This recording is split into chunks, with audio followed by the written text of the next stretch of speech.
آمنوا اتقوا الله وأطيعوا الرسول.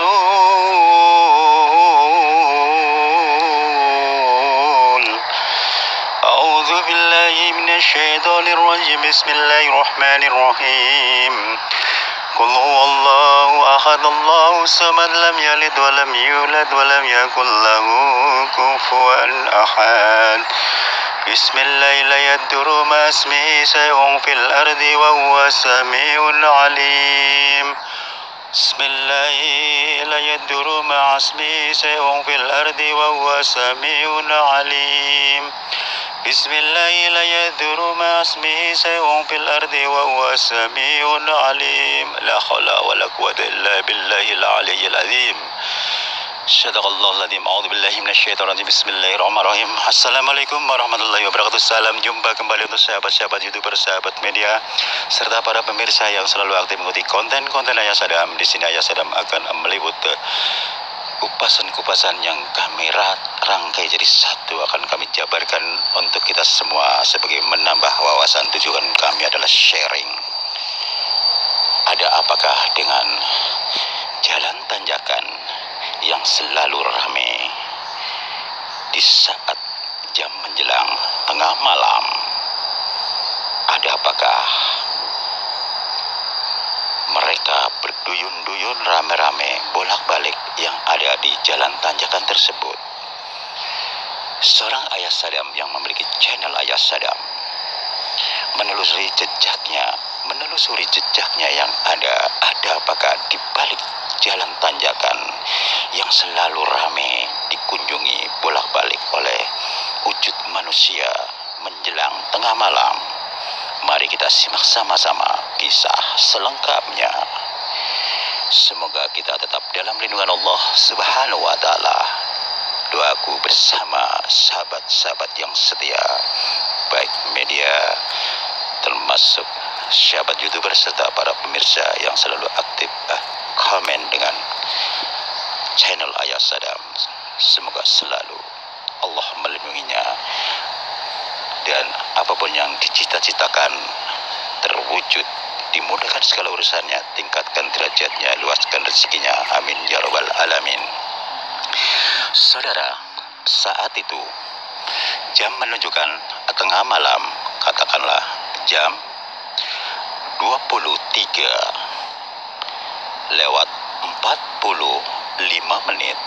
waktu Indonesia belahan barat.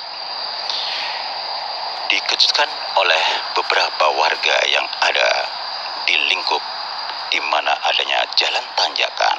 Memang tempat itu agak jauh, jaraknya 1 kilo dari di mana ada tempat tinggal penduduk yang ada. Kebetulan di situ adalah jalan tanjakan dekat Sungai Ciliwung yang ada. Memang posisi tanah itu seperti gunung ya, jadi agak turun ke bawah, cukup lumayan, seperti katakanlah tebing yang ada. Pada saat salah satu bapak-bapak yang kebetulan memang beliau orang lingkup ya, sekalipun malam beliau berani melihat di mana adanya sungai. Menurutnya saat itu memang sedang hujan deras.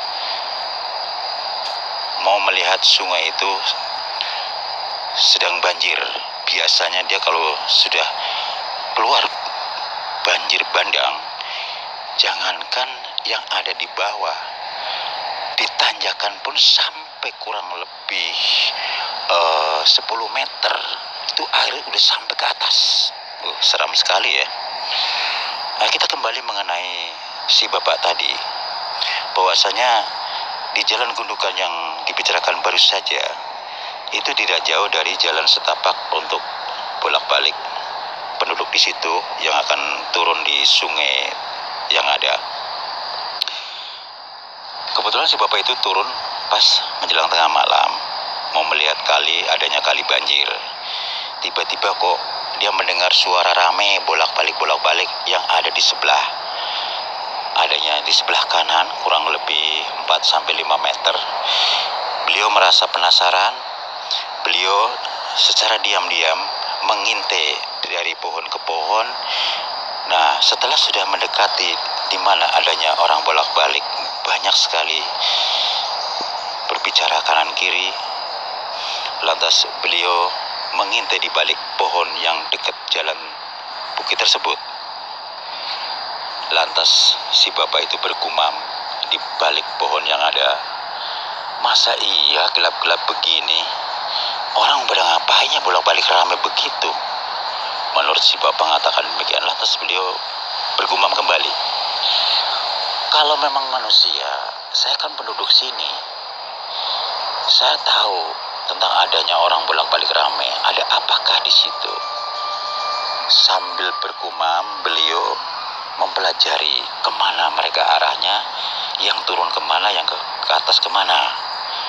Ternyata hanya sebatas di mana adanya pohon yang ada, yaitu pohon rambutan, termasuk pohon nangka. Disitulah dia berhenti. Seolah-olah disitulah ada satu rumah gaib.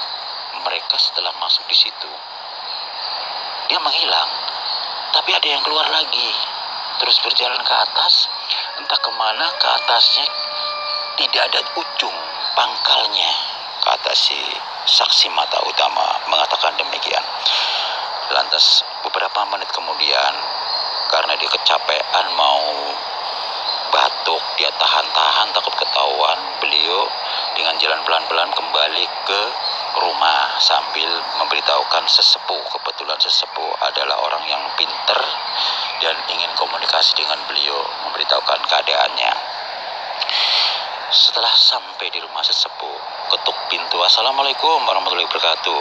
Lantas dibukalah pintu tersebut dengan ucapan salam yang dibalik pintu di rumah tersebut. "Waalaikumsalam warahmatullahi wabarakatuh." Pak, ada apa tumben malam-malam begini?" kata seorang sesepuh. "Mohon maaf sesepuh, sebelumnya barangkali saya mengganggu, udah malam begini lagi istirahat." Lantas sesepuh mengatakan, "Nggak apa-apa, kalau memang perlu banget mah." Lantas mereka duduk bersama. Lantas si bapak itu membicarakan apa yang pernah terjadi yang dia lihat. Singkat kata, setelah saksi mata pertama berbicara dengan sesepuh, sesepuh mengatakan, "Begini Pak, memang dulu beberapa bulan yang lalu, belum ada setahun sih, saya seperti kayak Bapak. Pada saat banjir besar, situ barangkali masih kecil. Saya ingat, kita kan sama-sama orang sini," kata sesepuh mengatakan demikian. "Saya melihat ini, kan habis hujan biasalah, mengawasi perkembangan banjir itu, takutnya nanti sampai ke atas lagi, serem banget itu. Tahu sendiri, dari kali sampai ke atas, sampai perkampungan, jangan sampai perkampungan, sampai hampir ke jalan raya aja udah berapa kilo, berapa meter, barangkali 10 meter lebih." Lantas si saksi mata utama bertanya kembali, "Bapak sesepuh, sebetulnya mereka siapa sih?" "Begini, itu memang ada 2 pohon. Kalau situ lihat nih, pohon itu yang dua-duanya, itu kalau kita lihat secara mata batin, itu gedung besar, tempat pertemuan di mana makhluk-makhluk yang ada di situ seperti manusia gimana sih, punya kantor, punya aula. Nah, disitulah mereka punya kegiatan." Lantas si bapak saksi mata pertama mengatakan, "Pantesan saya perhatikan, dia setelah sampai di pohon itu dia menghilang, ntar ada yang keluar lagi, bolak-balik. Cuman yang bikin saya tanda tanya, yang ke atasnya itu tuh tidak ada ujung pangkalnya Pak. Kalau yang di bawah ketahuan dia masuk ke pohon, menghilang, ntar ada yang keluar lagi begitu." Lantas sesepuh mengatakan, "Itu sudah bukan barang aneh lagi Pak, namanya bangsa gaib. Ya tadi saya katakan, kalau situ memiliki kelebihan panca indera, pasti akan tahu ujung pangkalnya. Nah, situ masih bagus, melihat di bawah di pohon, pasti pohon dia menghilang, terus ada kelihatan yang keluar. Cuman hanya bedanya tidak melihat persisnya di pohon itu ada apa. Yaitu tadi yang saya katakan, disitulah gedung besar, ibarat gedung pertemuan Ya mereka juga kayak seperti manusia punya kegiatan. Cuman kita nggak tahu kegiatan apa mereka. Kalau kita tahu secara mata batin, ini saya pribadi nih dulu, ya seperti layaknya manusia, mereka punya kegiatan. Di situ ada rajanya jin, katakanlah sesepuh lah kayak seperti manusia saya gitu. Mereka lah bernaung di situ sebagai tempat di mana mereka pertemuan-pertemuan yang ada. Lantas si saksi mata utama mengatakan, sesepuh, apakah mereka selama ada di situ pernah nggak riwayatnya kejadian-kejadian manusia terganggu? Sesepuh kan udah lama, bahkan udah umur. Kalau saya kan waktu sesepuh pernah ngeliat kejadian kayak saya kan waktu saya masih kecil. Lantas sesepuh mengatakan, dulu pernah ada orang nggak sengaja di pohon itu lagi nyender. Entah kenapa dia lagi nyari rumput lah gitu, mungkin kecapean kali nyender sambil ketok-ketok pohon itu betulin apa itu goloknya. Tiba-tiba dia tuh nyender di pohon, terus ketahuan orang yang mau mancing. Ternyata dia pas lagi dibangunin dia malah jatuh. Ternyata dia udah pingsan. Udah gitu dia diangkat ke atas, sayalah yang ngobatin. Saya doain kurang lebih berapa menit begitu, langsung dia siuman, dia kaget. Loh, gue di mana nih, kata si orang tersebut mengatakan demikian. Tenang aja bang, minum dulu. Sesepuh sudah nyiapin air doa. Setelah dia sudah minum air doa, baru dia sadar secara bertahap, dia tenang. Lantas dia cerita, Pak Sesepuh, emang saya kenapa tadi? Lantas sesepuh malah bertanya, mestinya saya yang bertanya dengan kamu. Kamu tadi duduk di bawah pohon itu, yang ada di bawah. Kamu lagi nyari rumput ya, kata sesepuh. Lantas sambil dia berpikir, melanjutkan pembicaraan, betul sesepuh. Jadi kamu tadi ketemu salah satu orang yang mau mancing, lagi nyender di pohon. Disangkanya kamu lagi tidur, begitu dibangunin, disenggol pundaknya, kamu malah jatuh. Ternyata pingsan. Lantas dibawa ke rumah saya. Ya ini di sinilah sekarang, kata sesepuh mengatakan demikian. Lantas baru dia cerita, oh ya sesepuh, saya ingat semuanya sekarang. Lantas sesepuh mengatakan, alhamdulillahirobbilalamin. Coba ceritakan kronolognya. Sebetulnya simpel sesepuh, saya kan lagi nyari rumput nih, udah full lah. Saya istirahat dulu sebentar sambil duduk sambil betulin golok saya nih yang mau lepas. Saya ketok-ketok di pohon. Nah disitulah saya lupa. Lantas sesepuh sambil menunjukkan tangannya ke si orang tersebut yang baru siuman mengatakan, kamu salah, itu pohon itu kalau kamu lihat secara saksama, secara mata batin, itu gedung pemilik makhluk-makhluk gaib. Dia merasa tersinggung dan merasa tidak nyaman adanya kamu ketok-ketok pohon itu. Berarti kamu menantang. Lantas orang yang baru siuman merasa kaget. Wah, sesepuh, jadi serem nih, takut.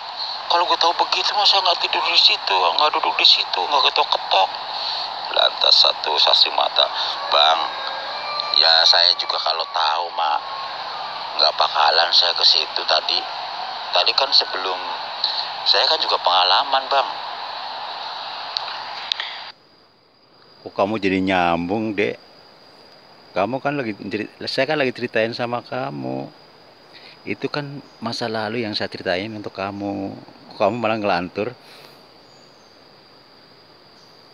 Oh iya sesepuh, kok saya jadi terbawa oleh cerita itu ya?